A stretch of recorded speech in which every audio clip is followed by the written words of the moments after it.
play piano chords and stuff just from like learning how to make MIDI music, basically.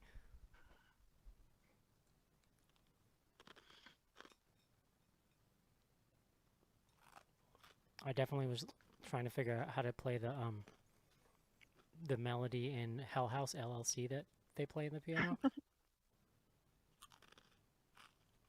think you should have a musical pre-show sometime and just brings our instruments on. Last couple weeks, I've been playing my bass when Eric calls me, so it gets in there for a few minutes. I should check out the pre-show more often. Valeska, you sound good. You might be a touch loud. Maybe I should be the one whispering. Dealer's choice. Here's my giant ukulele. Nice.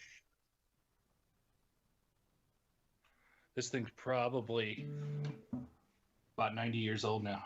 Still sounds good. I still can't play it for shit, but It does sound good though. Now I have Pearl Jam stuck in my head. Just that one line though, over and over. Clearly I remember picking on the boy.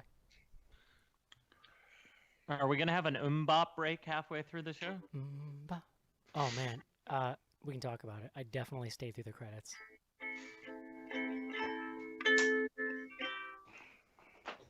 Alright, we're live but not out to patrons yet. That'll be momentarily. I'm trying to grab the link. see, now Valeska's got me wanting to learn Shake It Off on ukulele. It's really easy. There are 3 chords. That's what I figured. It's A minor, C major to G major. Yes, those Not chords.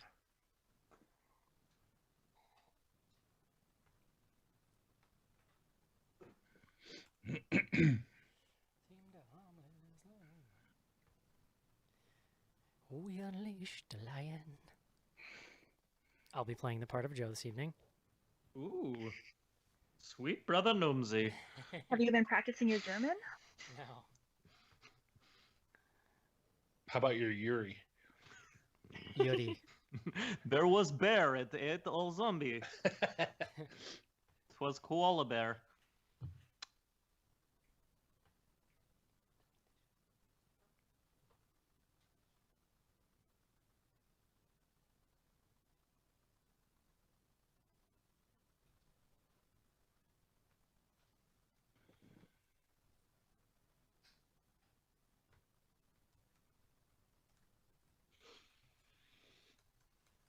So, have any of you guys seen the 1990, 90 or 90, or no, 89, I'm sorry, Little Monsters? I have not. I haven't either, but I know about it. Yeah. I saw a picture of it. It's That's about basically a movie where you find out that, like, all the things that happen in the house that, like, kids get blamed for, instead of the idea being like, oh, the kids really did it, it's actually, like, these monsters that live under kids' beds. I knew it. But what's really cool is, like, there's like an underworld that the entrance to is underneath children's beds. And so you actually go like through a portal and into this insanely terrifying, gross, like creepy underground monster world. And like, so Howie Mandel is one of these monsters and he befriends Fred Savage and then takes him to the monster world. So there's lots of funny like fish out of water stuff or whatever.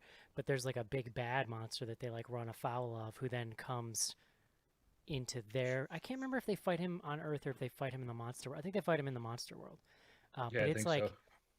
it is an amazingly disgusting movie. Like, you know how late 80s, early 90s, anything targeted towards boys was just like the most disgusting shit you could put, like anything, you know what I mean? Like bubbly and oozy and like gross stuff. But like so fun, like all practical effects. Howie Mandel is like on crack the entire time. That's That where sounds rad. learned. That's where I learned my first dad joke. I thought it was something good, but it's not. Oh, I loved it as a kid. It's so good. And like they can't like light destroys them. So like when he first meets Howie Mandel, he gets scared. He turns the light on, and Howie Mandel like Wicked Witch of the East style like melts into the floor, and then all that's left is his clothes. But they like jiggle and talk. He's like, "Hey, you gotta help me out," you know. Wicked Witch of the West. The East rolls up. A Town Down.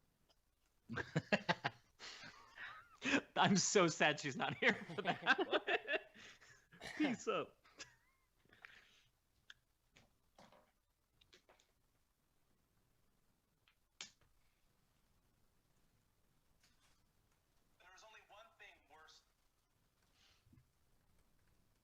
So, Valeska, I think the biggest conclusion out of this pre-show is the next BGH meetup. We got to do a Taylor Swift duo, right? Yeah, obviously. Dude, as long as you're ready, because if you're gonna do that, you gotta fucking bring it. Oh, we can bring it. Not I've been just. practicing for the last hour. I can keep practicing an hour a day. Till then. I know I've been accused by Sophie of being a stage mom, but I'm just saying, you don't want to not bring your A game when you do one of those songs. Are you doubting Casey and I? I mean, it's a pretty tall bar. That's all I'm saying. It's not like I mean, there, I'm it's just not gonna like be there's playing. He'll be doing multiple. the singing and dancing, so. It's not like Hey, there's no problem. multiple Taylor Swifts walking around. It's hard. Okay, we're live. The link is out to patrons. We're kind of just waiting on John. Do we know if he's here? He really wants I to be think here. he wanted to be added. He was asking if there's some way to do that. Yeah, maybe we should Good probably mix. add him. Jimmy stepped Oh, there he away is. to try to get to what I was doing. Were you like, I wonder where John is? That's weird. No, Yeah. We were just happy. I just Yeah, said, just are we? having a good time. I said, are we So mean. missing? I said, are we missing somebody? And Valeska was like, I don't think so. Yeah, typical. Cool. Well, I should have Back known on Adam. Sex was appeal gonna- just go up. Yeah. If I'd known Adam was going to prep a word, which I should have known, I would have not spent the 5 minutes before the show looking one up. But See, I told Here you we that are. 7:57 was too early for John to I don't. prepare. Yeah, I don't. You should do your job. Let Adam do his, which is to be Yeah, a he- delightful Canadian. he actually knows more words than me. I think I finally met my match. It's amazing. I mean, I'm not the word of the people like CC, but John, you drinking white wine will never not make me laugh. It's so Yeah. adorable. So tasty too. That's the best part. You know, you're just a high-powered businesswoman trying to make it in busy New York City. At the end of the day, you just need a little white wine down wine, you know? I would watch the shit out of Girls with John. Girls, but uh, it's girls, but John is Lena Dunham. I've said some inappropriate things about Yeah. that show in my Listen, time. I gotta be honest, you're more of an Allison Williams. I'm true. actually taking that as a compliment. Yeah, it so- kind of is. He needs to get out. Yeah. But also, Oh, you're boy. kind of like, I like to picture you as being kind of above everything the way she acts, like just kind of oblivious of her privilege, you know? Mhm. Yeah. Fine with that also. That show is like, so when it first came out, I had HBO, so I was watching through some of the seasons. It was like, I don't know, something about it intrigued me. I felt like I was like watching the thing the kids were into, and I'm like, I can get this. I'm with this. Do you mean like when it was coming out or like recently? This was a few years ago, like when it was still not canceled, like it was still running, but it was like a few seasons in. So I watched it, I caught up, and then I kind of was gone for a couple years, and then I came back to try to watch the last season. I'm like, this is garbage. Yeah. I mean, there were things about it I liked, but I got to the point very quickly, like in season 1, where I was just like, I can't. I deal with think it. I liked it when I could believe that the characters were self-aware about their selfishness and obliviousness. Like, but then like when I went back to it, I'm like, I don't think this is ironic. Like, I think Lena Dunham really thinks these thoughts she's having are profound, and I'm just like, I'm not sure. Yeah, that's a toss-up. Do we Because want to start the because they're show? like objectively bad people a lot of the time. Like they're doing bad things to each other and like Yeah. not really owning it. I guess that's kind of what bothered me. I don't know. No, I think the argument would be Seinfeld that people do that. Yeah, but Yeah, but Everybody's like about how right, behave. but Seinfeld is a comedy, and that's why it's funny because you're like, oh, I'm watching people do things they should never do, but it's hilarious. You know, it's like, See, I loved Adam Driver in that show, Oh, but I also yeah. was like, good God, he's a crazy person, and I I don't mean, really need to keep watching this. I kind of love the acting all around. Like it's all pretty intriguing from that. Adam Driver's Yeah. a straight psycho on that show, though. He's kind of scary. Yeah, well, exactly. I really didn't like the guy who ran the coffee bar. He just like was so whiny. There is Just- a really good episode though where he and Allison Williams go to Staten Island that I really enjoyed. Okay. I mean, he's not like I'm sure he has good moments, but the character, where I That's got the was point. most of the characters. I just wish they would all get hit by a car. Oh, they're And all then, like, unlikable. that That's was- kind of my yeah. That's yeah, my larger point. yeah. Welcome to So- Girls Cast. Yeah. I have thoughts. I It's- mean, I'll talk girl. If you guys want to talk Sex in the City, I can figure out Oh, which each boy. of you are. See, I never boy. watched that show. I mean, I'm obviously Carrie, so let's not get it confused. Um, I never watched that show though, so Girls is like my closest equivalent. I think I watched Sex in the City when I was like 9, which is probably not a great time for a small boy, but you know, I learned a lot about fashion. That's like how when I Life was in the big city. when I was 10 years old, I would come home and watch an hour of Cheers in syndication every night. It was like my go-to show every night. Cheers and Night Court. That was our syndication Night Court, baby. for a while. Yeah. So, Valeska, before we start here, I need a ruling on Girls from you. As the I girl loved here. it. Yeah, oh, interesting. All right. I mean, the first couple of seasons especially like have its moments for sure. I made the mistake of watching an episode with my mom, and it happened to have the. Do you remember the cum shot episode? Because I'm sure my mom hasn't forgotten. I it. do actually. I don't know that I saw that, but like that, like I'm sure there is a cum shot. Like if you told me Oh, there no, was, there is. It was a later Very season. graphic. That was maybe the moment where I kind of like fully turned on Adam Driver because it's like real. Is that what you're talking about? Where Yeah, he's pretty abusive in that. yeah, he's scene. dating like good. not one of the main cast members, and it doesn't go Shiri well. Appleby. Yeah. In her I first think film. I might actually have seen that. I don't know. Okay. In I it. feel like girls, all of my like Gentile friends were like, I want to name my daughter Shoshana, and I'm like, Mm, it's like do you? it's like naming your daughter Dany from or like Daenerys from Game of Thrones, and then watching the last episode and being like, should have gone with Yeah. Arya. Just saying. Unimpeachable. Yeah, Arya. exactly, 100%. Unfortunately, Girls was out of my age range, I think. you, well, you can I always, watched the you can crap always out of relive- Broad City, though. There you go. All right, good. No, Girls was 100% out of my age range, but sometimes I like to wade into those waters to just like I want to learn things. You know what I mean? Yeah, It's well, important. You might So, be taking away that. Adam- so Gossip Girls. Adam, I know you're forever young, but it's important as you get older to engage with these things to make sure you don't fall fully out of the loop. Plus, if I engage with it, then in like 10 years, I get to just insanely embarrass my daughters by knowing things that I shouldn't. Like cum shot. You're That gonna is go fun. right there. Just- Just be like, that's on fleek. And they'll be like, what? I don't. That is respectable, Eric. It's I'm- fun to be able to pack away that Yeah, ammo to embarrass your daughter Exactly. later. I'm on Uh, TikTok, John. yeah. I Okay. don't even know. Okay. Wait, are you really, or is I that- don't like I you- don't have an account, but I use it sometimes when I'm in the bathroom. Let's say. He stays up too late. He goes on too many dates. That's Yeah. what Yeah. people say. Oh God. I've Let's re- just. We should there's just get there's this many started. TikTok memes I can enjoy if you want to go through it, John. Mhm. All right, John. I want to get like into the review quick here. If there's one thing we just do intros and get into it? Is there like a topic we should hit up? I have a list of stuff to hit after the break, like after we're done. Okay. But Do you want to talk about the fall of Plumpkin, or is that something no, you want we're to not. address? Nope, we're never speaking of that again. I'm not joking. Nice. Not joking. Cool. So we have. I don't think I have any fan mail, which is fine. Was there any big horror news last week? We talked about Black Christmas there. Oh well, I was going to mention we can talk about it during the review, but the guy who directed this, did you guys see what he was greenlit or picked Yeah. to direct next? No. RoboCop Returns. Yeah, Re- you know, this film Return was of full of RoboCop? action. Yeah, there you go. Hey, there's some. Well, whatever. Let's just talk about it during the movie before I start getting crazy. All right, so Um, we're gonna save all. Why don't the only thing we're gonna do, John? Why don't you lay out the rest of our 2019? Okay. We'll do it quick. We'll get into it. Why don't we do that, and we'll mention the rebroadcasting thing, and then bam, let's get into the review. You mean like that we're gonna put the classics up for the end of the year? Yeah, just when we're off, we're gonna do that. We'll just say going forward, like I'll Yeah. take care of it, but we'll just do that. Okay. So Adam will talk about your stuff. Casey will talk about your stuff after the break. Valeska, I'll probably just off the top mention that you run Grimm magazine. I don't remember from last time. Do you have a title you like?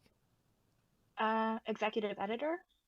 Editress? Yeah, executive editor. I can do that. You can go Yeah. edit. That's fine. Just kidding.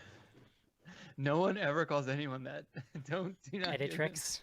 I'm gonna be called that. Uh, I love administratrix. That's the there best you one. go. There you go. Okay, and then at the end of the show on the back end, Valeska, I'll give you a chance just to. What I would do, honestly, just if I was running the magazine, I'd at least tell people like, isn't there a digital issue they can get for free? Yeah, they're all on anatomyofascream.com. Yeah, so I would like say that because that way you could potentially loop new people in. They might read it, like it, and decide to like contribute or whatever. Yep. But we'll save You that. mean They like have a the website as well. you mean like the website she said she'd rather bump than I Grim? wasn't gonna say anything. Ooh. Well, you're working on a book though, right? I mean, it's not happened yet. That's all I'm saying. Yeah, it's gonna come out in February. Yeah. So Okay, well we'll do that too. Okay. I think you should promote both things. Is all I'm saying. One of the patrons got a copy. Nice. I mean, that's not really up to me. John. So real quick, Mhm. all the new filtering I'm doing on the voices is working fantastic. The problem is it's totally destroying the few bumpers that I was allowing to like roll live. So Mhm. we're still gonna run your word of the day, but I'm gonna cut it so the music cuts out after it fades, and then you go. So it's up to you. If you want, at least for a few weeks, I can give you a little signal to go, but because then I'm gonna go back in and re-edit the music in, basically. Yeah, just give me a point. I'll keep an eye on you. That's what you're gonna do. I'm gonna do. Okay. Perf. And then, can you guys hear this? Just to check.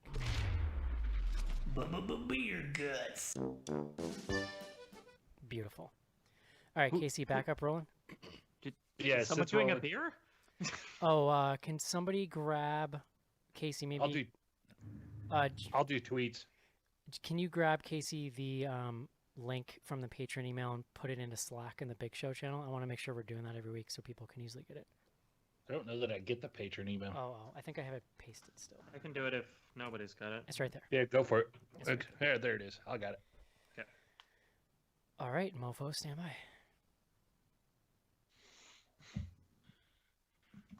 Somebody's not muted. I just need people to mute just so I can get a room tone here.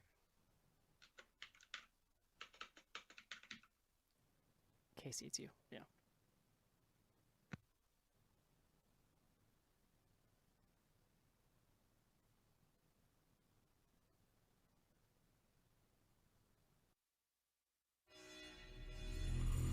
Welcome to Bloody Good Horror.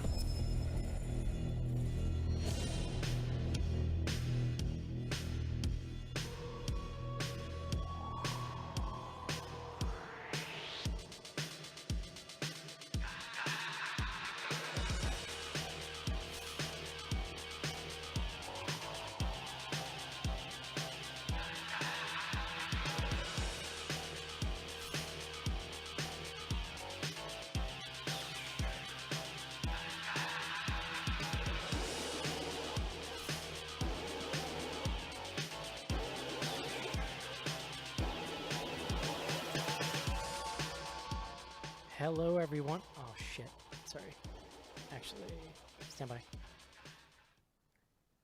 Hello, everyone, and welcome to another exciting episode of Bloody Good Horror. My name's Eric, and I'll be your host for this evening where we will be discussing Little Monsters.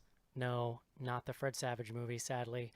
This is a 2019 movie starring Lupita Nyong'o and Josh Gad in one of the weirdest things you'll ever see him in. We'll get to that right quick. First off, joining me tonight from Indiana, please welcome Casey. Hello. Next up, from Canada, wearing a bow tie, and he's a lawyer. Please welcome Adam to the show. Hi there. What's your bow tie tonight, buddy?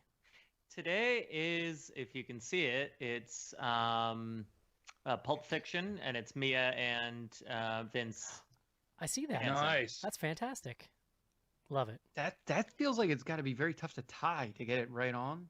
Oh no, it's pre-done. Oh, well then you're pretty. John, you know, thanks for lazy. destroying the magic. He's not that fancy. Next up tonight, I believe, correct me if I'm wrong, but I believe we are making Bloody Good Horror history tonight by having two Canadians on the show. She's joining us back after being on our Zombieland episode a few weeks ago. Please welcome Valeska back to the show. I like that zombie comedy is like my niche for you guys now. I This is the second did. time. I did think about that. I mean, it's been a lot. We've had a run of zombie films Yeah. actually. So Who doesn't love a Yeah. good zombie comedy, you know? A zombie, Yeah. if you will. Romzom coms. Yeah, exactly. Last up tonight on the show, coming to us from Manhattan, New York City, he manages the business of BloodyGoodHorror.com. There's more than you might think, actually. I'm not sure which John is joining us tonight. I'm going to guess Career John is joining us tonight. Mhm, mhm. Yeah. John, how many episodes of Law and Order did you watch before this show? I just would like to know. How many did I think about? Yeah. Infinity, but didn't actually get to sneak in any. Played a couple Um, hours Madden 2005 to warm up for the show. Again, might have thought about it for a little while earlier today, but no. Now that No. since I've had kids, like the idea of just like taking a day and playing video games is like maybe the most beautiful thing to me I could ever possibly Yes. imagine, and it's never gonna happen. It's so indulgent. Oh, I mean, it's so indulgent. oh, it's so slothful too. You just because Yeah. 9 times out, Hey. like you don't shower. You only eat when your body starts sending you warning signals that you need to eat right now, and then you just go grab something cold in the refrigerator and get right back to it, John. Hold on. Are you showering for your children? Because let me tell you, you don't need to. No, They not do not not. honestly. If I get one good shower in on the weekend, I consider myself lucky. Nice. Okay. Good news though, John. We have officially, I don't know if it's good news, it's news. We've officially mapped out a roadmap for the rest of 2019. Just to want to give people a quick heads up before we get to reviewing Little Monsters, just what we have coming down the pipeline. You want to do that quick? Yeah, so we're recording this the Tuesday before Thanksgiving. For the Canadians, I think your Thanksgiving is a different day. Do you have a It's in Thanksgiving? October. Different month. Oh God, Jesus! I think we actually did And it's talk about based this on somewhere. Martin Frobisher and the Ah. Frobisher Bay. This gets worse every time you say something. But no, Wow. and it's very late here in the United States, the U.S. of A.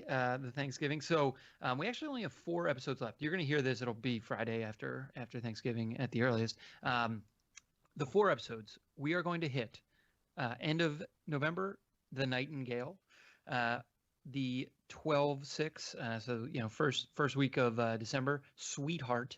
I believe streaming on Netflix, or it's available. All of these are available on streaming. And then the final film before our year ender is going to be Lose.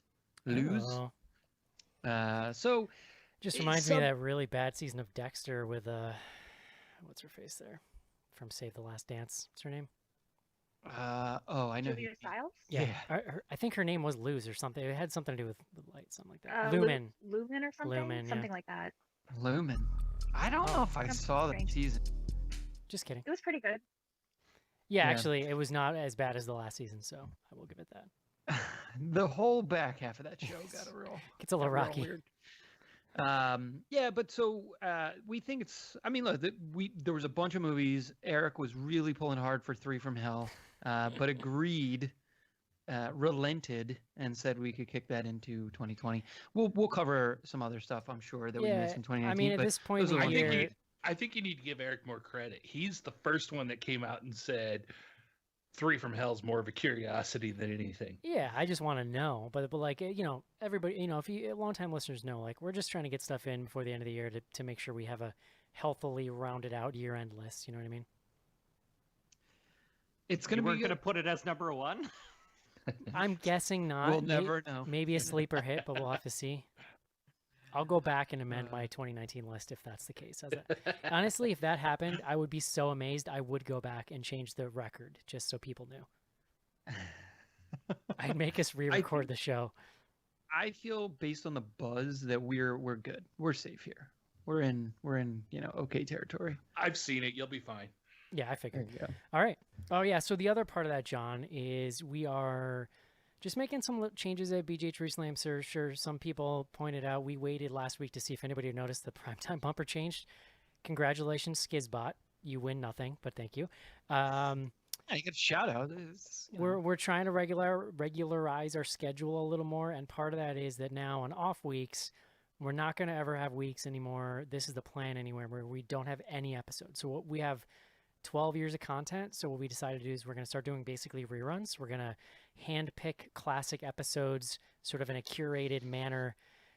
This will be, I think, good for new listeners to kind of hear some of this stuff, see what you might be missing on Patreon, and also just, I think, fun for listeners who've been around a long time who just want to hear the hits, so to speak, John. So Does this mean we finally made syndication? sure, yes, Well, we're syndicated.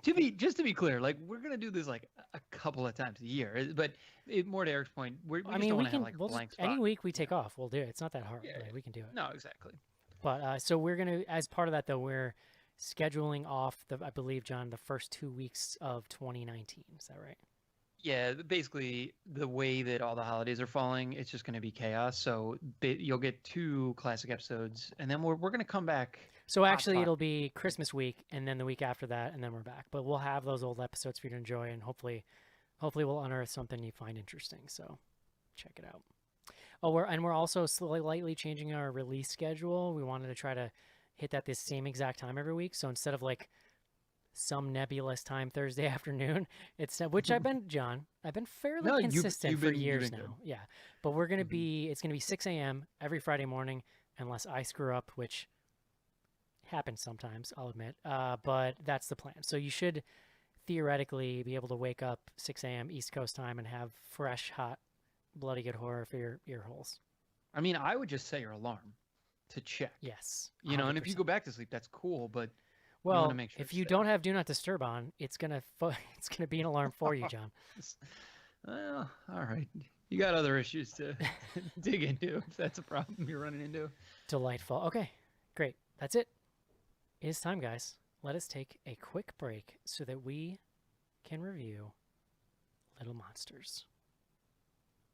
This is it, Jennifer. Your big break in TV. From the prime time. Main feature.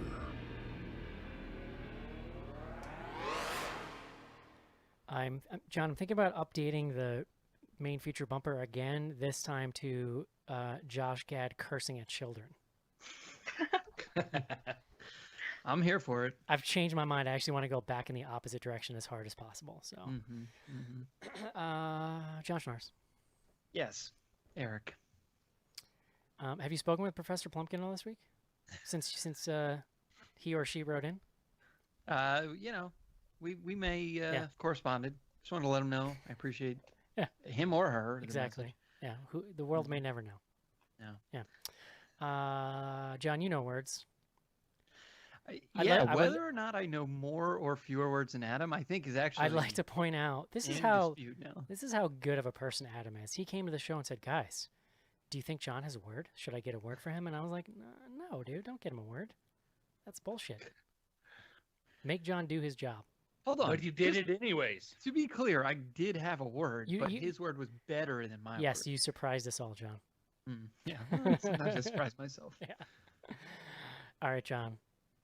It is time. Please bring us the word of the day.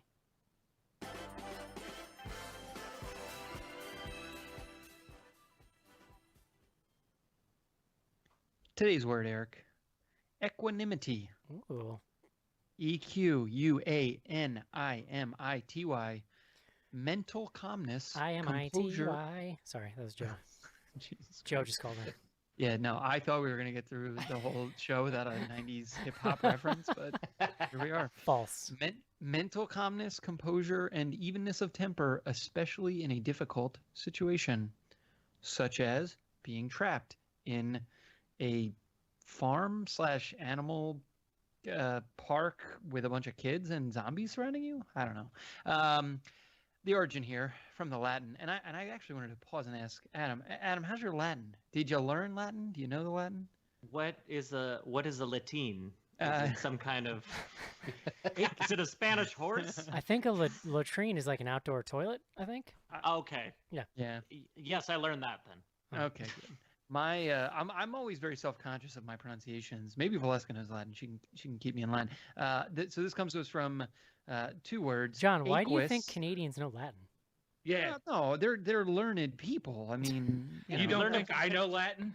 Yeah. No. That's a little insulting. Casey, we know No. Indianans don't know it. He's gonna I, have to I, come I up don't know Latin, but the fact that you would assume I did. Casey, we've been together long enough. I know what you know and don't know. He's from Indianus. Yeah. So this comes to us from the Latin aquis, Mm. meaning equal, and animus, meaning mind. Aquis animus. It's interesting that animus means mind. Sure.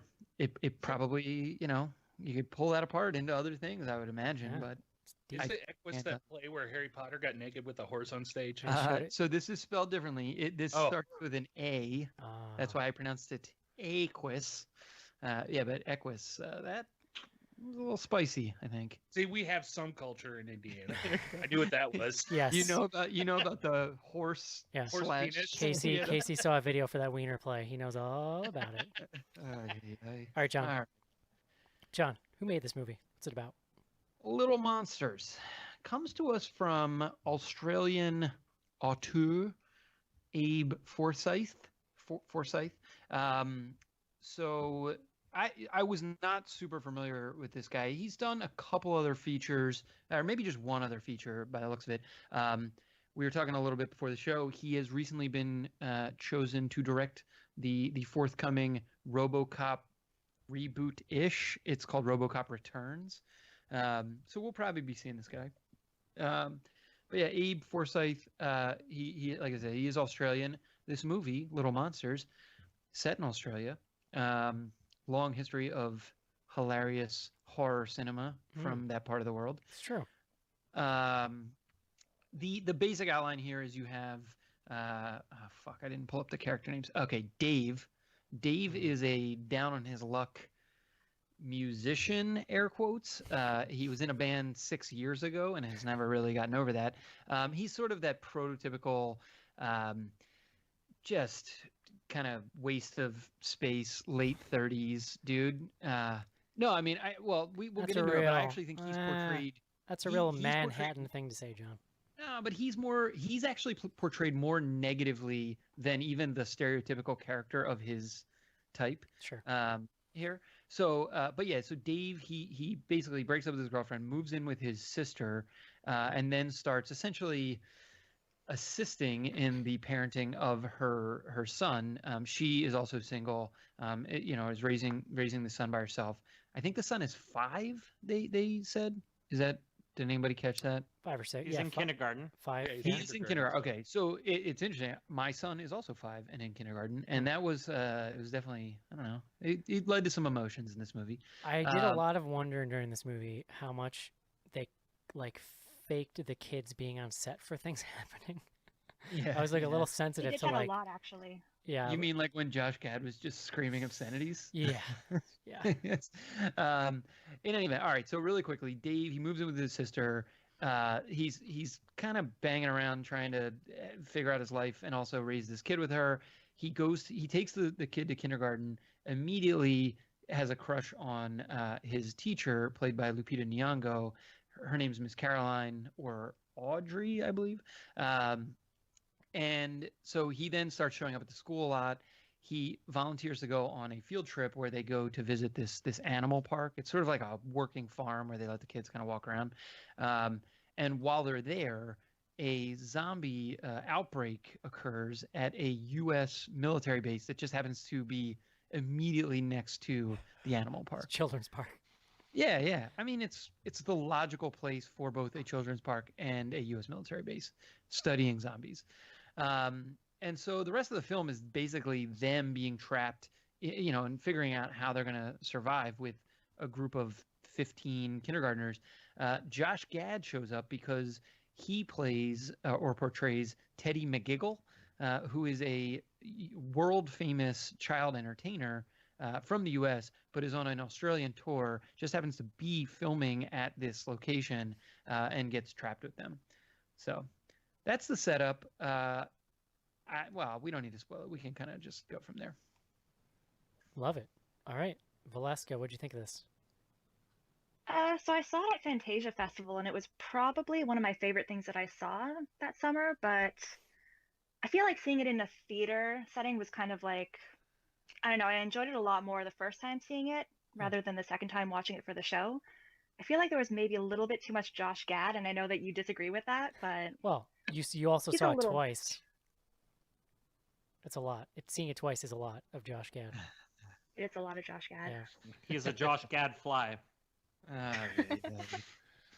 Joke for all Speaking the of dad Greeks out jokes. there. Casey, what'd you think? I thought this movie was delightful. It was fun. and there was some good jokes. I really liked the character arc of the brother.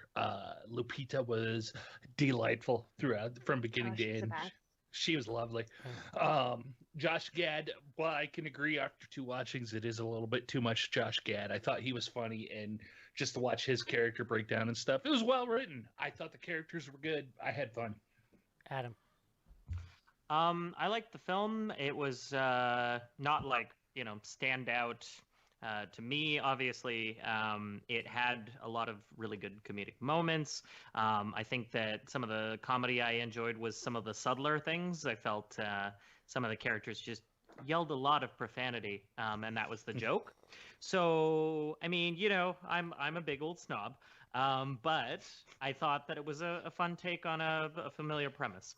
John. I'll have more things to say after. Schnaps. Yeah, I actually would say I'm pretty close to Adam here.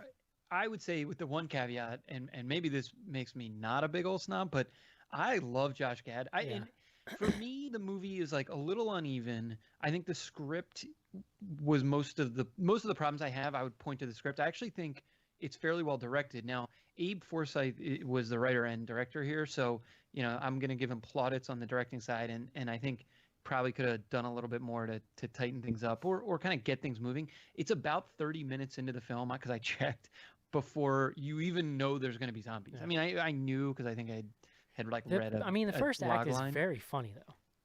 Yeah, see, I didn't care for. So this is where when I was talking about the guy Dave, I really did not like him, and sort of I get that that's the point of the film is that it's like a redemption story for him. It's almost like too heavy-handed that's the point of the film. And I actually just like he was almost like too much of an asshole. I was just like, why is anyone speaking to this person? No, I think he should be like thrown out onto the street. Yeah, I think they just laid it on a little thicker than they needed to. I think that for me, I loved this movie, but I think for me, like, they redeem that stuff so much with the character arc, and also like there's this very sweet soul to the movie that kind of reveals itself as it goes on. And I think to me, that redeems the fact that there are parts where they're like a little heavy-handed, like especially like in the beginning, because to set up his arc, they have to show you he's a dick. I think the thing is like it's a pretty well-worn trope, the like sort of man baby who can't commit whatever. So you don't have to lean into it that much because like there's so much cinematic precedence for that trope. You just give me the basics and let's get onto it. Yeah. So really quick, I would say a couple things. Like, it's not immediately clear, but this movie is actually pretty, I'll say, like, fantastical in that even though it establishes like pretty clear sort of real world logic, and the zombies for the most part are sort of recognizable zombies, although there's some elements to them as we kind of learn toward the end of the film that are somewhat of an extrapolation on kind of common zombie mythos. There's just like little moments, and I do think tonally the director makes this decision to kind of go over the top and let it be a little like uneven and all over the place. And I was willing to be more forgiving of that by the end of the film because I had seen there's like, I'll just mention one scene. The kid Felix dresses up like Darth Vader throughout the film. It's a narrative plot point.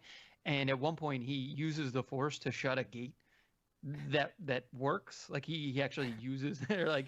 And it has those little moments. Yeah, it has those little moments where it veers into fantastical, like when they have to zombie headshot the hand puppet.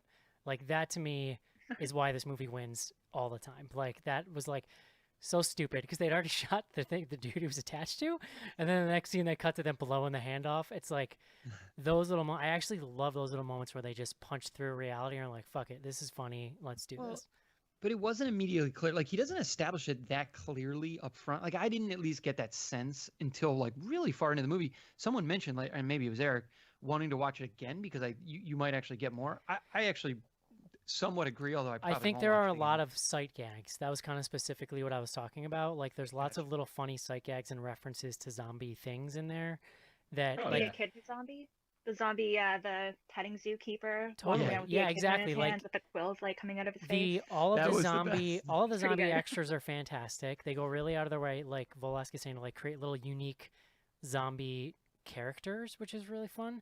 Everybody's really leaning into it. I love the makeup. Yeah, but like I'm probably gonna mention this 40 times, but the the hand puppet headshot is like, if you're not really paying attention, you look away for 1 second, you miss it because it's just a quick cut. They don't linger on it, which I like. Really quick, just to close out, I would just say I thought Josh Gad was by far the funniest part of the movie. And Yeah. this is again, maybe this is where like Adam and I just live in different worlds. I would have stood for 3 times more Josh Gad, and if it meant less of the Dave character. Okay, but I see once they get him out there and they round the edges off, I'm fine with him. I like him. He's a handsome guy, John. Yeah, He can no, sing. it comes together at the end. Yeah. Like at the end, I was like, No, but I know, mean, rooting even by for the him. second act, like once we're stuck with the zombies and we start seeing him being sweet with the kids, I feel like the edges are rounded off enough for me. I'm Yeah. actually way I agree with opposite. I'm pretty opposite spectrum, I think, of a lot of what I'm hearing. It's a little unfair, but it's hard for me not to compare this to last week's movie, John, The Dead Don't Die, where I chuckled once when Steve Buscemi named his dog fucking Rumsfeld. That's funny. But like 30 seconds into this movie, I'm like, I am into this movie. This opening montage where they're couples over the top arguing, screaming at each other is so funny. It's immediately fast paced. It's like this really, it's to me really funny to open like in a montage like this out of nowhere. it was making me very uncomfortable. I think that the montage was very well shot. Yeah, My yeah, agreed. issue is that because they had gone to 1,000 with them screaming at each other, I'm like, oh, this is an abusive relationship, and these two are codependent, and I mean, that's what I expect this to follow. And then I'm fine after that because they kind of lead through that. Yeah, he was in a bad situation. My one later concern is his romantic relationship with Lupita, if there is one. You could read it that they were just friends throughout, but I felt like he was only helping her dependent on what her marital status or situation was at any given point. I mean, So in I the didn't beginning, feel- sure, in the beginning, but I True. think Started I think they out. do a lot True. of work on that arc. But when he's got his, like, when he finds out that the ring's not a real ring, that's when he begins to help her again. And I felt like they could have done a better job of not doing that then. If, like, I know he had Well, to find I think out, it but he speaks. just... I think it speaks to what we're talking about they lean into that aspect of the character more than they have to. Just to like go back to my overall thoughts. So I think it jumps right in and it's funny. I think there's a really interesting vibe to this movie, and it's not just the over the top feel or like this is a really neat mix of like actors from different countries. Like this, I don't know what the deal with the production on this movie is, but it's like you've got these Australian actors that I'm not familiar with at all. You've got Josh Gad out of nowhere, right? You got Lupita Nyong'o. She's like an Oscar nominee. Winner, I think. Did she win? But it's like it's a cool vibe. It's like a bunch of people you don't really get to see all the time. It actually feels like every once in a while we get to see Australian independent horror movies. It feels like one of those, but like with a little more money. So to have that vibe, like a low budget vibe, but you've also got Josh Gad, who's like, look, John, Frozen 2's coming out. Like Josh Gad's got some juju, you know. I forgot he was Olaf. Yeah, so like Oh, Jesus. they're letting him lean into this character that he's like not normally able to play, right? Like it's a lot of it. They made a very conscious choice to not edit him down that much. Like they just let him run with it. I actually really enjoyed that. It's I would say they turned him up a couple notches. well, but my point is like in a maybe less low budget movie, you might have reined some of this back in, but I really just felt like they let all these things just go wild, and I really loved that vibe of the movie. There's just fun, like chaotic kind of throw at the wall and see what sticks kind of vibe. It's really funny. I love all the actors. I think there's a lot of great chemistry. There's like this whimsical vibe to this movie, like this almost John Williams-esque score, especially in the beginning, that's like making just a bunch of kids at this petting zoo feel kind of fun and epic in a really funny way. I love the music. I love all the zombies. It's got a shitload of personality. It's very, you gotta know what you're getting into. Like it's very over the top vulgar. It's actually super gory at times and violent. That was but the like, part that surprised me was the vulgarity. Like this is, I don't want to say hard R, but there's a topless sex scene. There's a ton of swearing. yeah, and like The violence, that like scene. you could have gotten away with a PG-13. Uh, I just want to see- say really quick, Josh Gad's character was actually loosely based on Mel Gibson because they wanted to kind of model it on a celebrity major meltdown. Nice. Nice. Yeah. Yeah. So Alright. Josh Gad's whole vibe, if you haven't seen it, is like he's basically like a children's entertainer, like John was saying, but he gets out there, and as soon as the shit hits the fan, he tries to lock them all out of the visitor center, and we find out he's an asshole. And like, they develop this character as the movie goes on, and basically he gives this whole soliloquy about how he actually hates children, but when he started his career, he started banging moms, and that became his addiction. And so he now has to continue his career in order to continue to do these things. And like, so Well, he's also drinking like all the like mouthwash, and he's like the worst kind And of. so sanitizer. he's just this Yeah, little like vulgar, spiteful, hateful man, and it just leads to a lot of Josh Gad being able to kind of vamp and just like go over the top. I enjoyed all of this stuff with him. And John, to what you're saying about like I think it's one of those movies where the you know, you're calling it all over the place. I found it kind of like really fun in a chaotic way, and I think a lot of that kind of just sometimes rests on how a thing strikes you on a certain day, because like and I think again, like, this was such a breath of fresh air for me after seeing The Dead Don't Die last week. Like, this could not be, it's funny because it's like, you break it down to the bones of it, it's kind of a similar thing, right? Like a zombie comedy with all these heavy satirical elements to it, but it's like you could not make two different movies starting from that thing. And so I just loved it.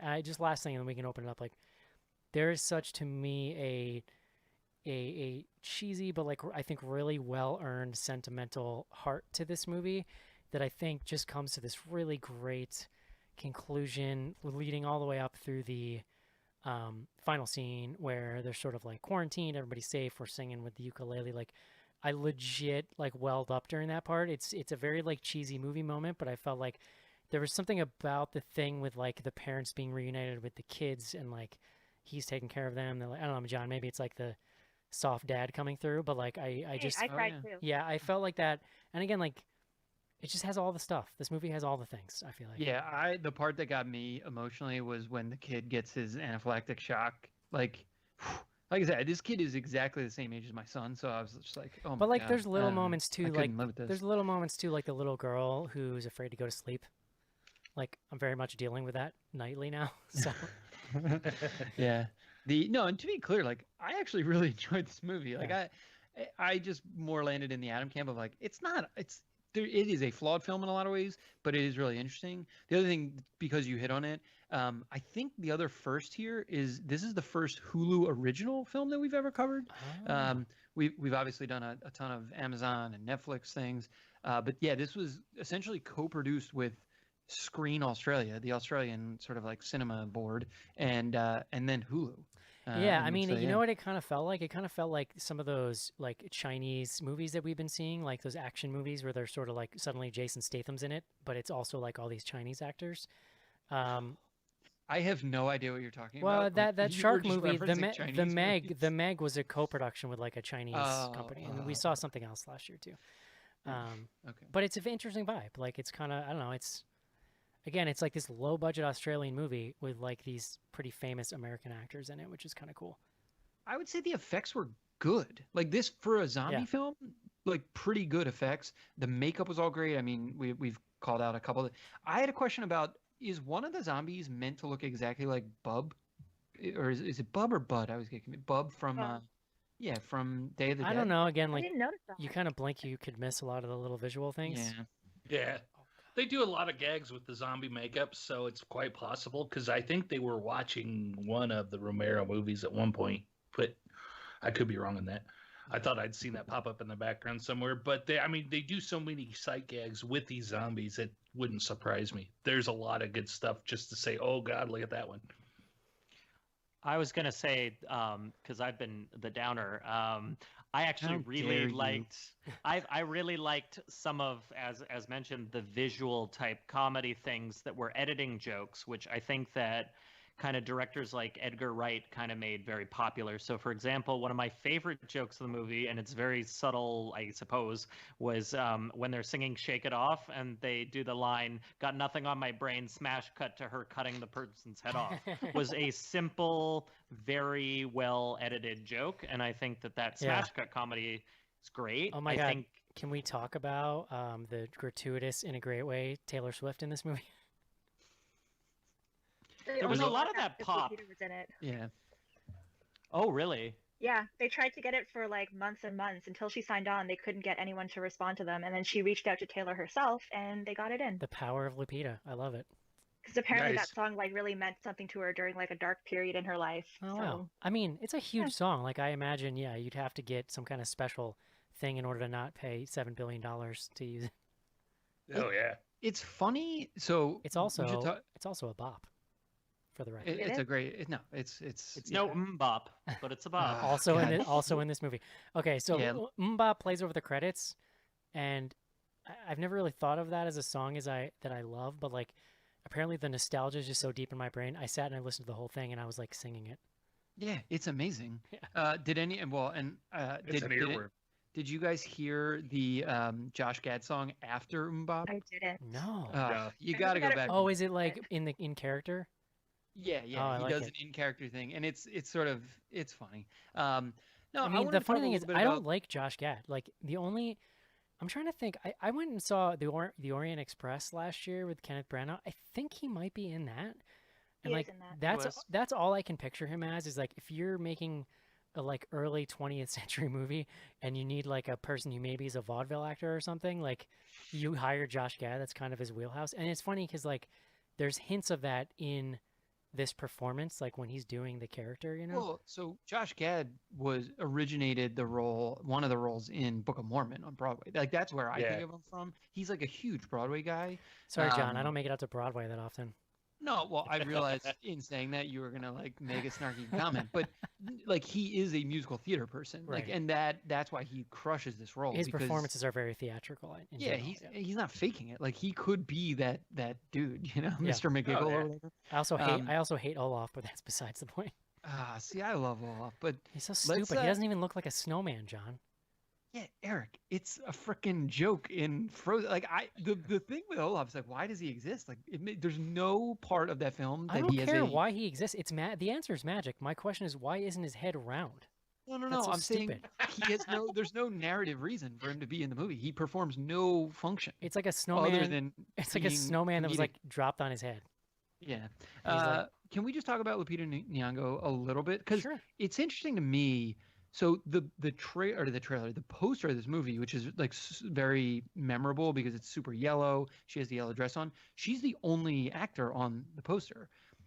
She's not really the main character, and this is what this was the one expectation that I had going in, that, and maybe it played into the way I felt about the guy, but the movie then becomes a movie about Dave. He is the quote unquote hero arc. Yes. If you work And- at Hulu and you're trying to promote this movie, you don't put a random Australian dude on the poster. You know what I mean? Yeah, no, totally. But like, I would have preferred, and it would have been in some ways a sort of like, I don't know, more compelling film to make, where it's like it's her arc and Dave is just the support sure. character. You know what the thing though is like, I do agree that he's a little over the top in the beginning, but I still think it leads to a lot of funny stuff. And I think as soon as you start seeing that love for his nephew coming out, like I thought this guy was pretty charming and like pretty funny. And I actually think Oh yeah. in a lot of ways holding his own with two actors with way more, star power than he has. Well, You for all gotta I know, settle down on he Dave, might be all the right? I'm just- Australian Tom Cruise for all I know. Who could I say? think He's more like that a the Dave. Hemsworth.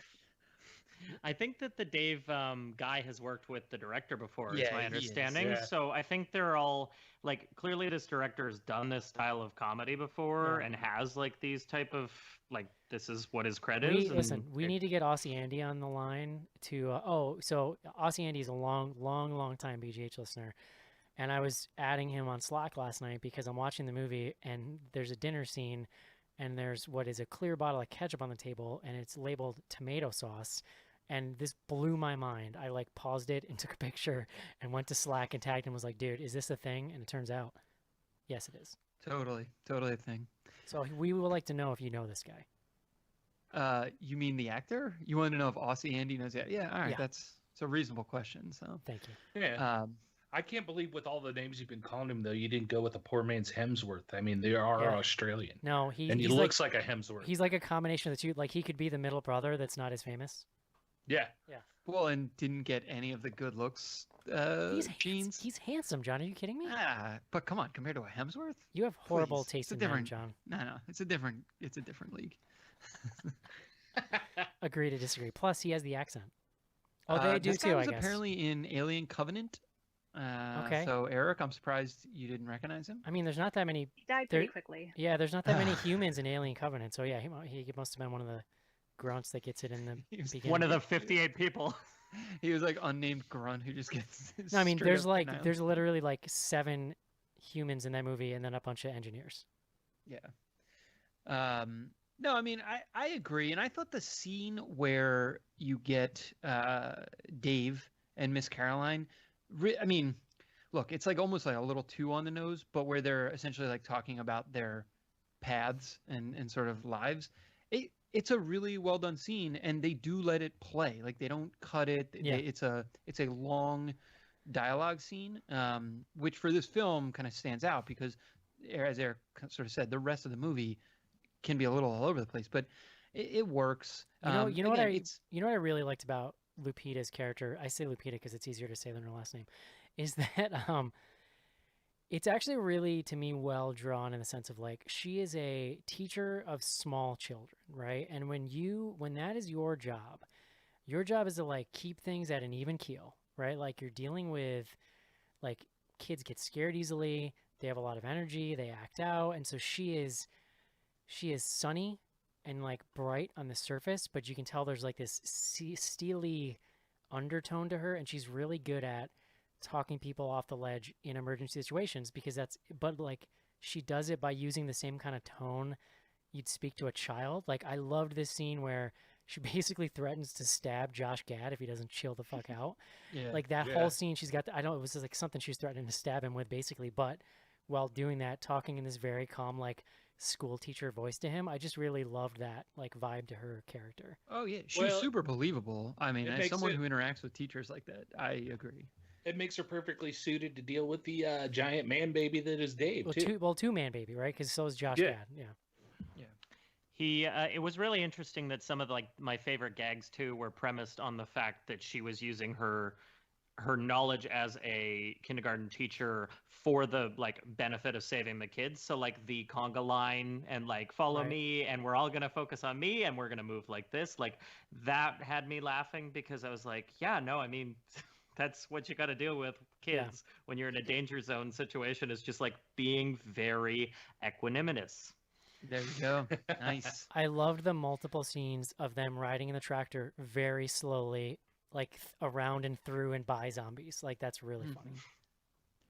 Yeah, they made a very deliberate decision about the zombies here.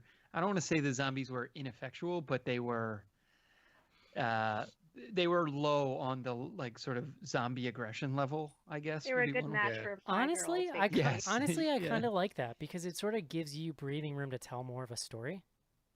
Well, and to be, it can be a comedy, right? Because Sure. there's not snarling zombies. And sort of actually, sprinting at people. there's a joke about it where the guard, like, I think it's in the beginning when it's popping off, and the one guard's like, "Are they fast zombies or slow zombies?" Yeah. They also explain nothing about what the hell happened, which I kind of like. And there's also, I'm pretty sure I there's didn't like, need to. yeah, exactly. Yeah. And I'm pretty sure there's a Shaun of the Dead zombie in the very beginning, ambling out of the army base. He's got the like tie and again, just like lots of I missed that one. little references. It's very quick. They did a very effective setup for a zombie flick for this thing, and it was very simple. And it was thrown out there that the fact that they set up a U.S. test center and that whole little introduction with the 2 United States soldiers riding through the tunnel talking about it when you see the actual outbreak, and then they go straight to the alarms. It was super effective, super simple, got us to where we needed to be with Josh Gad going ham, Lupita wrangling kindergartners and all this stuff. I was really impressed with the writing on it, on how they put it all together.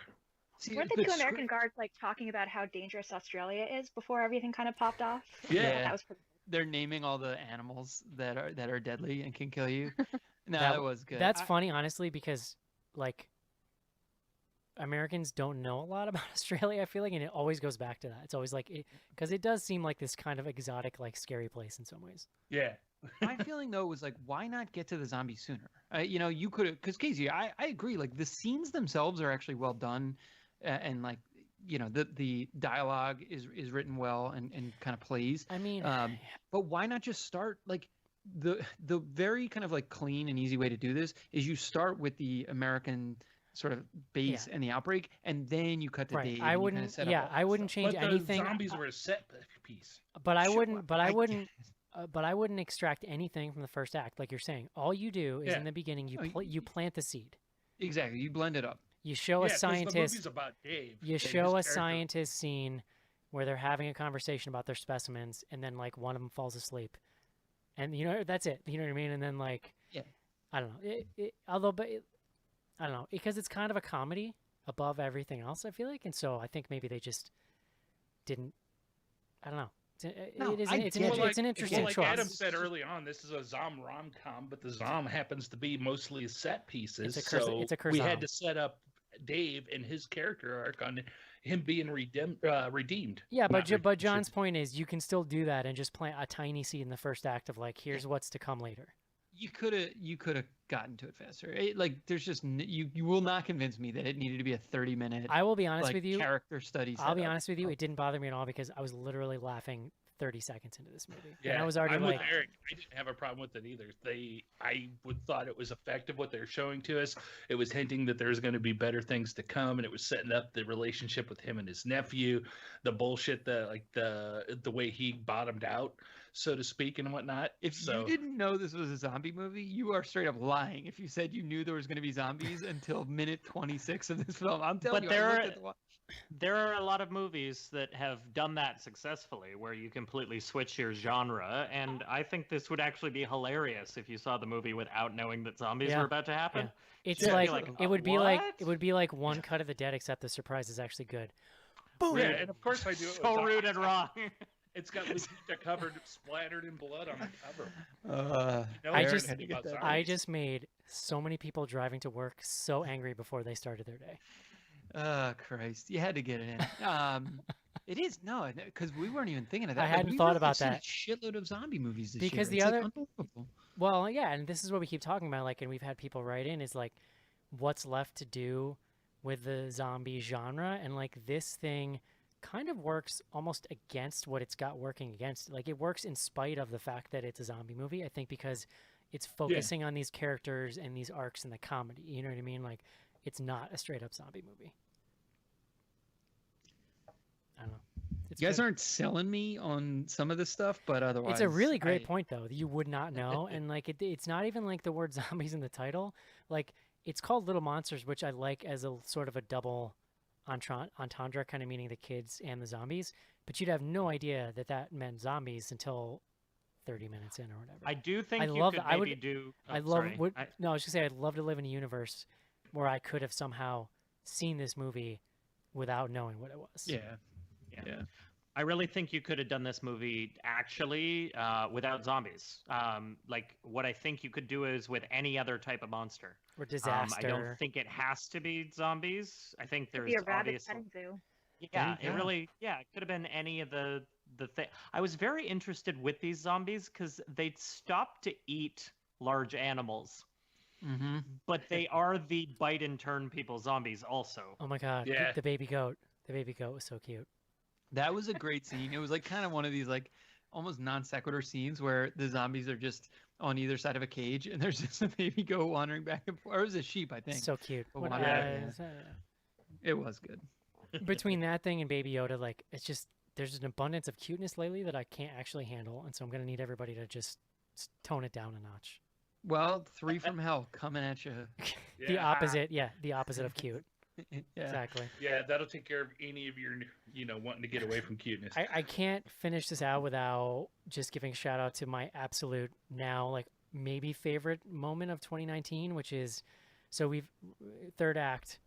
Josh Gad finds himself out amongst the zombies and he starts murdering little kid zombies while screaming, "I fucked your mom!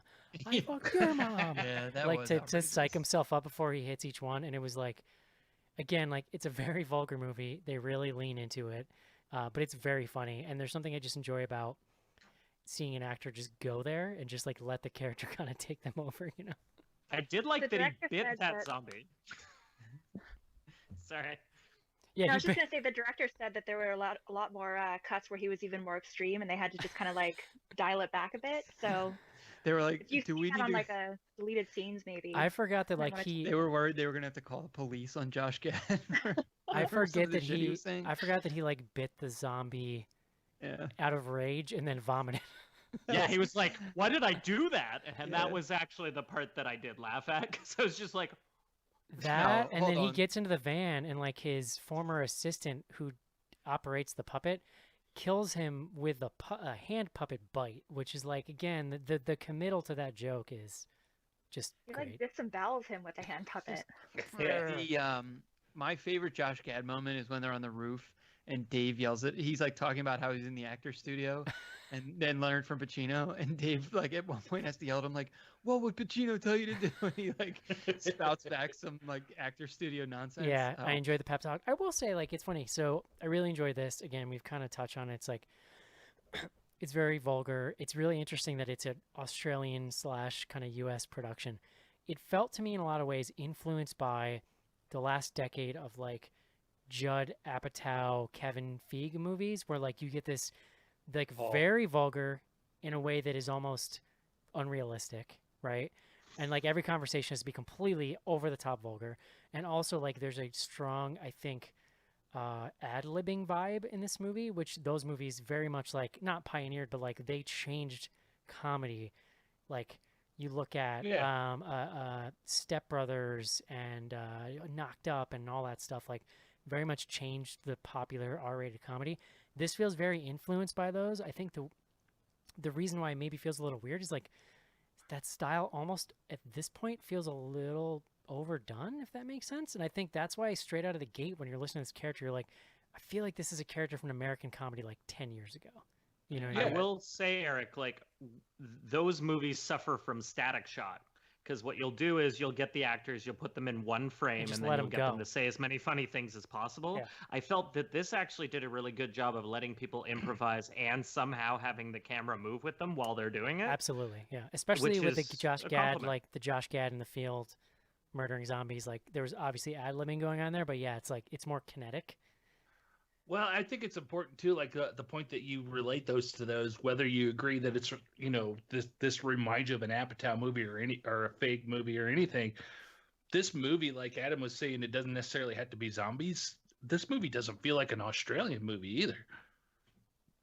yeah. Other than the fact that they have the heavy accents, I just got Well, it's- done I mean, I watching think Not it's- Quite Hollywood, the document on Ozploitation, so I'm a little full of myself as far as like Australian movies, but it doesn't feel like an Australian movie. We I love don't, you, I don't Casey. know. I don't know. I mean, I listen. I admittedly haven't seen a ton of them, but we've certainly done a fair amount of like indie Aussie stuff in the show. I actually think it does a little bit have that vibe, but it's mixed with this other thing because of all the American actors and like I don't. It's hard to say. I don't really know a lot about the production. Like Velasquez, sounds like you read about it. Maybe you know. Like, was this an Aussie production that just had U.S. money? Or were there U.S. producers working with them? Like, I don't really know how it came together, so it's hard to say. I know it was a co-production. I don't know exactly how it came to be. Yeah, like what does that? Yeah, what does Sorry. that mean? You kind of don't know, but yeah, I don't know. It's fun. Very. I did. very I think you just reminded me, Dave. Why he was driving me so crazy in the beginning, the amount of swearing he does in front of the kid. At like one point, you're kind of like, all right, like look, I'm not a prude. I like will swear in front of my I'm children not occasionally, afraid. but just like if you're the mom, you would just be like, get this fucking guy out of here. I don't care if you're my Well, she brother and tried. his uncle. Well, John, No, no, come no. on. They're I they're. told him to get out at one point.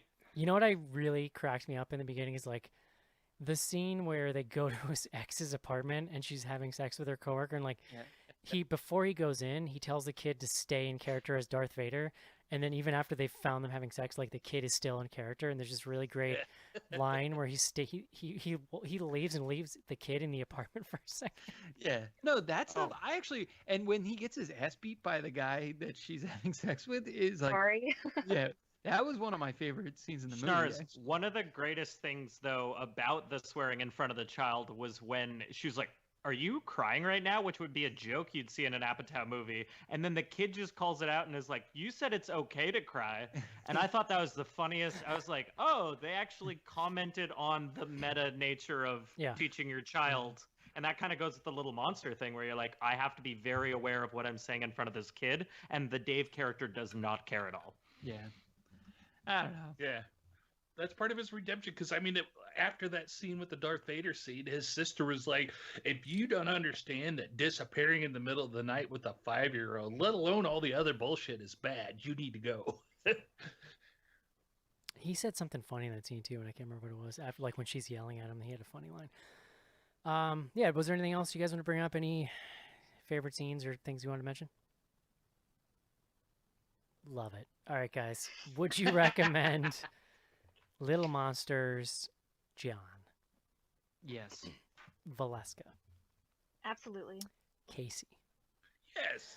Adam? I'd check it out. I'm going to say yes. There you go. I also recommend 1989's Little Monsters. All right, We guys. made Eric, it this is far this- without a Is reference. this in the top? Is this going to be in your top 10? Definitely top 10. Okay. I have not decided where. I don't think, like, this year has been bananas crazy for movies. I don't think it'll crack the top 5 because, like, the top 5 is, like, unassailable this year, maybe even, like, 6 or 7. So I have to decide where it's going to land. But it was probably my favorite horror comedy of the year, I will say. What were the other options? I mean, One Dead Cut of Don't the Die, Dead. obviously. Literally one Cut of the Dead, Yeah. the thing last week, Dead Don't Die, whatever. There's been a couple. There's been a few. Piercing. Oh, I Ready or Not's going to be in mine. Oh, Ready or Not's really good too. It's also on my list. Yeah. Yeah, it'd be close. Ready or Not was really good. All right. Neither here nor there, John. Let's take a quick break and do some fan mail. Ever wonder why kids get blamed for everything just because their parents can't explain it? I didn't do anything. You did, mister. The reason's right under your bed. Hey, bud, the name's Maurice, and I'll catch you later. What goes on down there is every kid's fantasy. It's magic. Think of it, Rye. No teachers, no rules, no homework. And the best part is, you don't see any parents telling the kids what they can't eat. We're the reason kids get locked in their rooms. We're the reason brothers hate their sisters. We're also the reason that parents send their kids back to camp. Little Monster. Fred Savage. Howie Mandel. They act up when the sun goes down.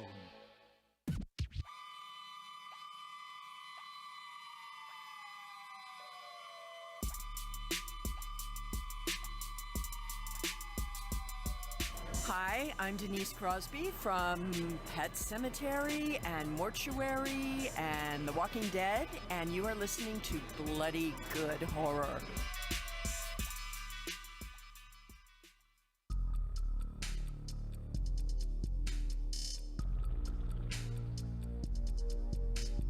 Send feedback to info@bloodygoodhorror.com or on Twitter using hashtag AskBGH.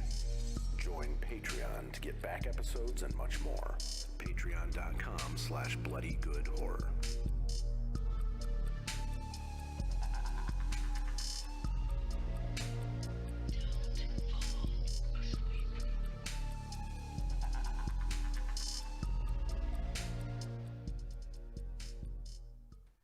And we're back. No emails this week. info@bloodygoodhorror.com. Did have some website stuff we want to talk about. John, first up, if you are a patron, Casey, you want to tell us about Cinema Fromage? Yes, Cinema Fromage is back. That's me and my lovely wife, Colleen, talking about B movies. Cinema Fromage is the home for all things B. Our tagline is, we watch crap so you don't have to. You're going to see a lot of carryover from the main show here for stuff that didn't quite make the cut. So our first episode back is Hell House LLC number 3, The Lake of Fire. It's going One to be of the fun. longest titles of any film, I think, released this year. I mean, Oh, Hell it's House, awful. Hell House LLC in general is a little wordy. Mhm. Yeah. Like I don't And need you I add don't the I don't need colon your subtitles. I don't need your DBA in the title of the movie. Yeah. But we'll be following it up with some short titles like Satanic Panic and Deep Murder. So, Nice. yes, Colleen and I love B movies, anything that's direct to video. We used to have some pretty hardcore rules, but on stuff that neither one of us had seen, but we're getting away from that. We just wanted to talk about B movies and our love of them because cheese is great. Deep murder. It's my favorite kind. So this is it's a podcast, and basically periodically you'll see it. If you're a patron at any level, when you sign up, you get a link, and there's a link basically to a feed. You can then take that, pull it into whatever podcast app you use, and it'll pull these patron things down. It's been a little dry lately, but I know. So Casey's got these Cinema Fromage episodes lined up. I actually every 2 weeks. She's not here, but I just finished editing the next episode of Something Red, from our very own CC, and I believe Adam, you're on that show. That's where they do smart people talking about books. So if you're not getting that on this show, you can get it on that show. So if you're a patron, check it out. You can get that feed. If you missed it, like if you signed up and you don't have it or whatever, just shoot us an email, info@bloodygoodhorror.com. I will then aggressively CC John and say, hey, John, can you help this person, please? So enjoy that. And we usually, service with a smile around here. We get that taken care of pretty quick. Considering we all have day jobs, I feel like we actually take care of stuff pretty quick.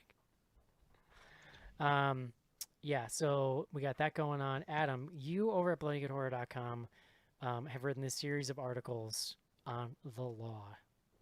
I have. It's called In Extremis. It's one of the greatest article series on the site. There are some new ones coming up. Natalie is a new writer, and she's going to be doing some really interesting articles on mental illness in the law and the intersection and different applications. So we're kind of tag teaming that. We're hitting horror on all fronts. I think we'll deconstruct everything. There won't be any more horror. Or mental illness. Or law, actually. So. And also, you've been working get rid of the law. Also, there's some film festival stuff you've been working on. Tell me about that. So CC got us all hooked up with the Buried Alive Film Fest out of Atlanta. A bunch of us got copies of a bunch of short films, so we're going to be posting our reviews coming up. And yeah, almost all of the writers did at least one. I know Casey did a very exciting one about a film called Budfoot, which is about a high Bigfoot. Love it. Starring none other than last podcast on the left's Henry Zabrowski. Oh, that person. I mean, it kind of makes sense. Bigfoot would get high. Yeah. Listen, if modern day Jason can smoke weed, so can Bigfoot. I was about to make that joke. Yeah. And it kind of makes sense that if there was a short film about Bigfoot getting high, I'm going to want to review it. Oh, of course. Yeah. It's basically your spirit animal. Exactly. Valeska, you had some stuff going on too? I'm co-editing a book on religion and horror called Scared Sacred: Idolatry, Religion, and Worship in the Horror Film. And I also produce Grim Magazine. We have a new copy coming out probably February 1st next year, and also the book should be landing about that time as well. And you can find out more about that at anatomyofascream.com and holpublishing.com for the book. Awesome. And I believe that some of the back issues are like available for free digitally. Is that right still? Yep, you can get all of them digitally for free from anatomyofascream.com. Yeah, it's a great magazine. I highly recommend people check it out. Thank you. You can't do better than free, people. So no, I mean, you really can't. I mean, I could pay them to read it, but I'm not going to. Yeah, go read it. Help support an independent horror magazine. I know there was a thread on Twitter this week about a woman was like, hey, somebody should start a feminist horror magazine. And all these people were like, hello, have you heard of Grim Magazine? Yeah. I wish more people had said that, actually. Most of them were saying, that's a great idea, I will throw money at it. I'm like, I'm over here too. Son of a bitch. Well, we retweeted. And Valeska's already got some top talent working for her in there too, so. Yeah. Well, thank you. We retweeted. We tried to get you some visibility in that thread, so. Appreciate it. Yeah, so check that out. Very cool. So that's anatomyofascream.com, is that right? Yep. Fantastic. You got it. That's all the housekeeping. Let's start tweets, and I'll just double check that we don't have any email. But just as a reminder, info@bloodygoodhorror.com. Excuse me. We're actually light on tweets this week too. You can reach out to us using the hashtag AskBGH. Any kind of questions, which you'll see here coming up. We're happy to hear and discuss. First one we have from @Nylon Avenger, longtime tweeter, longtime friend of the show. Not so much a question as a thank you. It's that time of year, and I'm thankful for your dulcet tones year-round. I don't always agree with you, but I always look forward to your opinions. Happy Thanksgiving to you all. You don't agree? They don't You agree Get with me? out. The fuck? No, that's cool. No, listen. We appreciate you listening. Thank you. Yes, and we agree. You know, we appreciate that you appreciate us. I well. also agree that my tones are dulcet. So Yeah, definitely. I have this Mellifluous. voice. I'm sorry. I mean, we've officially been doing this show long enough that when I go back like 400 episodes, I legit can hear my voice is like a couple octaves higher, like that. It's crazy. Like I've pre-puberty. hit puberty during the course of the show. Our man. second tweet this week is also Thanksgiving related, and it really hits the topic of Thanksgiving on the head. This comes from @Beard81Dad. Dry or wet brine for your turkey? I've never done a jeez. wet brine, but I hear it's good. A good thing. That's where you put in like a saline solution, basically, right? Like overnight or Yeah. something. That's what my mom always did. Yeah, Colleen's brined the last couple turkeys that we've done. It turns out really good. It's pretty juicy, Interesting. lots of flavor. I don't know. My mom's turkey was always pretty good, and like she never did anything super fancy. It was like very traditional, just turkey-ass turkey with some stuffing. I was Yeah. gonna say, you know what makes turkey great? Pouring a shitload of gravy and cranberry sauce on it. It's Yeah, who cares? Yeah, exactly. whether or not it's been brined or. So you here's really a don't secret. notice.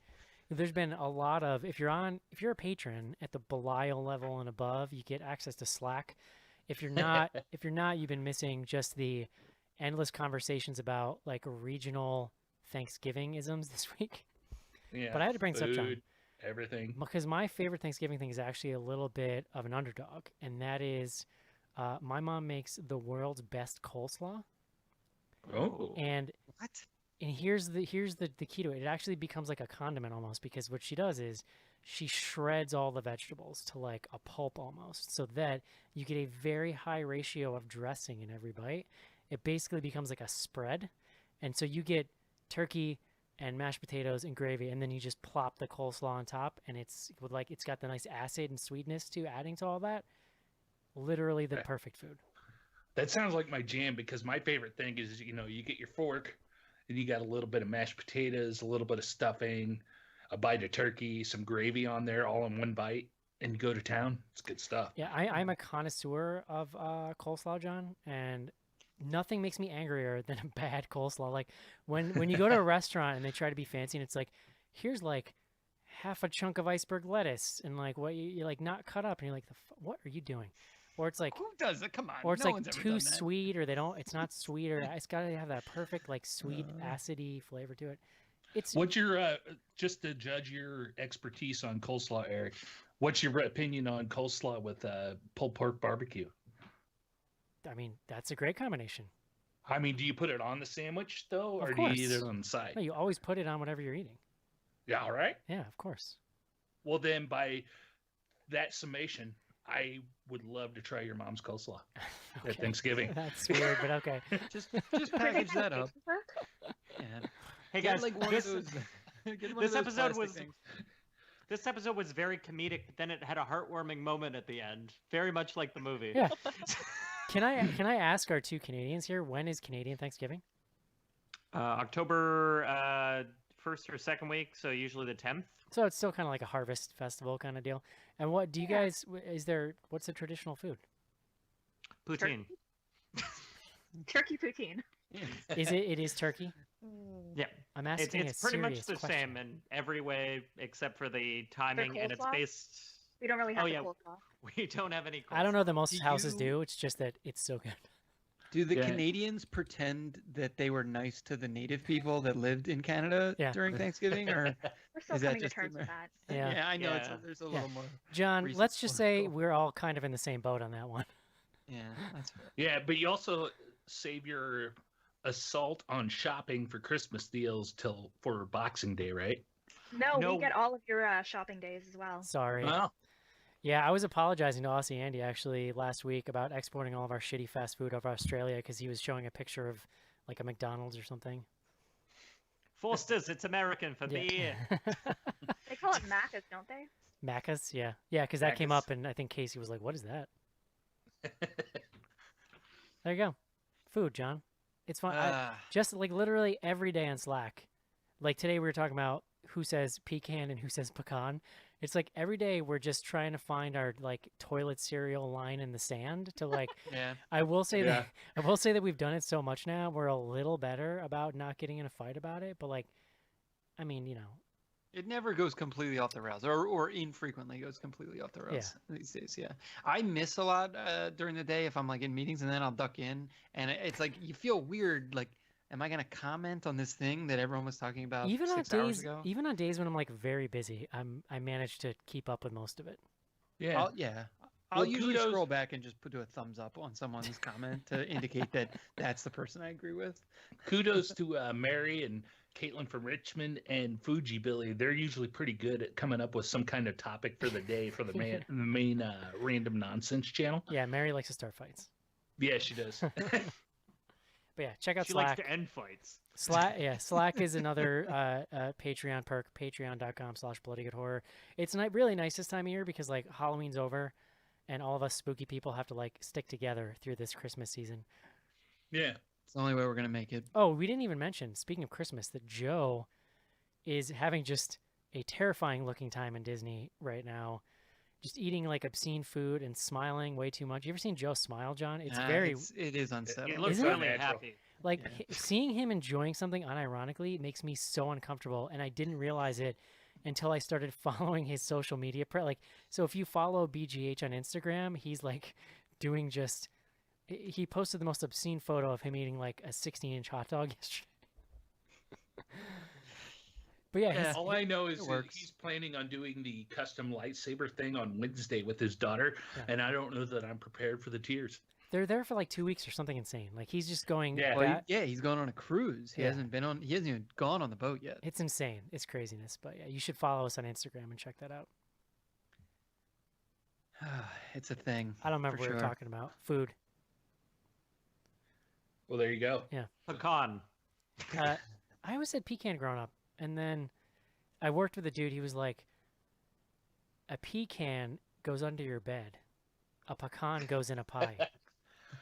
And It's I always was been like, pecan for me, but I did appreciate when SpongeBob made the joke when Sandy had SpongeBob and Patrick over to her like underground dome thing for Thanksgiving, and they made her pecan pie, which was actually a can of peas in a pie tin. Yeah, I don't know, man. Regionalisms, John. How do they work? Whenever those things come up, I actually don't know. Like I don't know which one I say. I think You're I just say an international pecan man of pie, mystery, John. But I would say, hey, you got any pecans? I don't know. I It's- never in my yeah. life have willingly said pecan. It's like when people say aunt. I just think you sound stupid. Hey, give You'll me get some of killed those here if you nuts. don't say on. It's very weird. No, I refuse to say it. It's weird. I'm like my aunt, Remember, and I they're said like, that and "Kill-" Sophie freaked out. You guys get a little bit of a pass because a lot of you are French. a lot of our, like we have a lot of Britishisms. Like we say schedule, I think most people do. Okay, that I kind of like because it's Alaska ruling on schedule. schedule. No, he's right. Oh, No, I Toward versus towards, and we say couch because you guys did, but Chesterfield's the British, and we have sofa. wait. How many? We have a sofa. How many Hey, you had syllables some- are there in toward? Toward versus towards. Oh, interesting. Lord. Okay. Yeah, there's a lot. It was unclear to me what part you were emphasizing. I heard a lot of like because it's funny because I grew up in New York and now I live in New England and like so many regionalisms that grew up right next door to, but had never heard. Like people here, instead of saying like a drawer, like hey, put that in the drawer, they say a draw. Yeah. And draw. The first time I That's heard just it, like a Boston thing. no, though. the first time I heard it, I stopped the conversation. I was like, excuse me. No, I understand you guys have trouble with R's, but like, just say it. Just say the word. That's my the one- biggest regionalism. My biggest regionalism was reading that article, and we talked about it on Slack briefly about how Hoosiers say "ope" when they're, like in somebody's way or something like that. Which Eric, you said you think it's pretty regional, but ever since that, No, I I- noticed even like at our Chicago meetup, I was coming in the door and somebody's coming out. My first response was "oh," Oh, and yeah, stood back to I open the think door that's for him. I think that's fairly universal. Just kind of like making a little noise when you run into somebody. Like, "Whoa." Yeah, I've heard that in Canada a lot too. Yeah. Casey also will frequently bust into Latin, which is an Indiana thing. Oh yeah, Uh, yes, lots of tus, and that's all I know of Latin.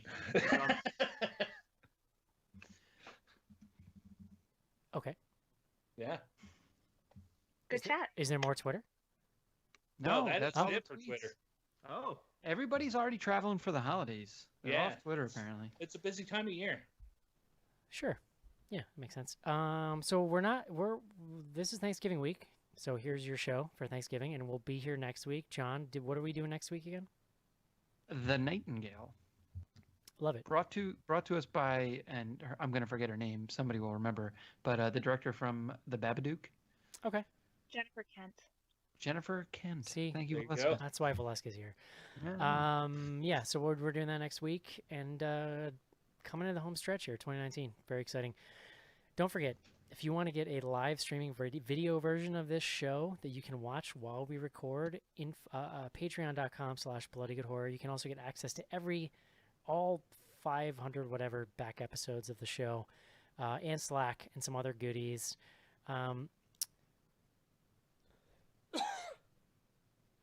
Sorry. Yeah, so check it out. I had a train of thought and then I coughed and now it's gone. Hope you guys enjoyed the show. We'll talk to you next week. See yous. bye. Bye. Bye-bye.